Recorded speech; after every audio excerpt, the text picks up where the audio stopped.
Okay. This tutorial will show you how to graph absolute value equations with the graphical calculator. We'll also review the process of finding x and y intercepts on one of the functions.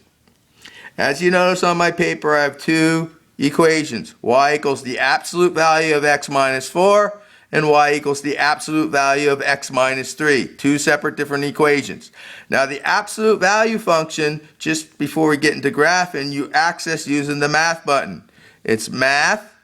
You have to arrow over to the num menu, which is the second menu, and number 1 is the absolute value function. So we'll be using that when we're going in our graphing utility to graph the absolute value portion of the equation. I'm going to hit second quit now to go back to the starting point. Now, on the first equation, notice we only put whatever's inside the absolute value is what we put inside the absolute value on the function. This minus 4 is not inside the absolute value, so when I go to graph it, it's not going to be inside the absolute value, it's going to be outside the absolute value symbols. So in order to graph this, we hit y equals. I'm going to clear out my old function.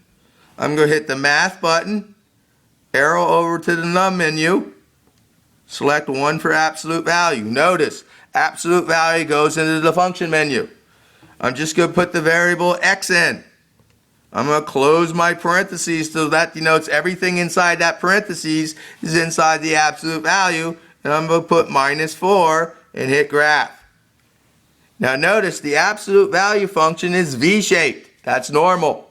Okay, in this case, if I want to find the intercepts, which we're going to do, there's 2 x-intercepts and 1 y-intercept. So we're going to have to use the value function once to find the y-intercept, and the 0 function twice, 1 for each of these x-intercepts as before.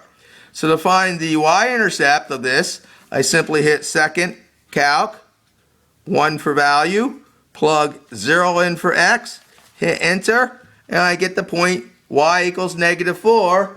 So the y-intercept is the point 0, negative 4. To find the x-intercepts, I'm going to use the 0 function as before. Okay, I'm going to hit quit out. I'm going to hit second calc, 2 for 0. Now again, I got to highlight the left and right bound of each of these intercepts, so I'm going to have to do it twice. I'm going to first do the leftmost x-intercept. So I'm going to go use the left arrow to move to the left-hand side of the first x-intercept. Hit enter. Use the right arrow to move to the right-hand side of the first x-intercept, hit enter again, and I get the point negative 4, 0. So one of my x-intercepts is the point negative 4, 0. I got to do the same thing again for the second x-intercept on the right-hand side. I hit second calc, 2 for 0. Now I want to move, in this case, to the left, because I'm going to the leftmost x-intercept.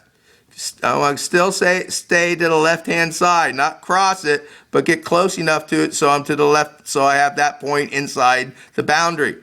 So I hit enter on the left bound. I move to the right of that x-intercept.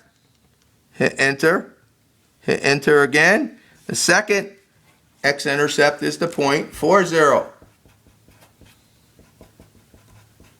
So I have 1 y-intercept, 0, negative 4, and 2 x-intercepts, negative 4, 0, and 4, 0, which also would be solutions to this equation if I set it equal to 0. Now let's go ahead and graph. I'm just going to graph the second one. Let's just go ahead and graph the second one.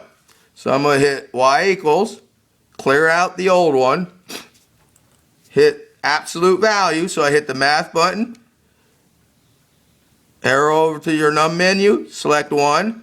Inside the absolute value is x minus 3, so inside the parenthesis I put x minus 3, and then I close the parentheses. There's no plus or minus outside. So this is the equation, absolute value of x minus 3, hit graph. Now notice, this is still V-shaped, but it shifts over to the right, in this case 3 units. In this case, there's not 2, there's only 1 y-intercept and only 1 x-intercept. Again, if I want to find the y-intercepts and x-intercepts, For the y-intercept, I use the value function. For the x-intercept, I would use the 0 function, but only once. I'll let you do that as an exercise for this tutorial. This concludes my tutorial for graphing absolute values.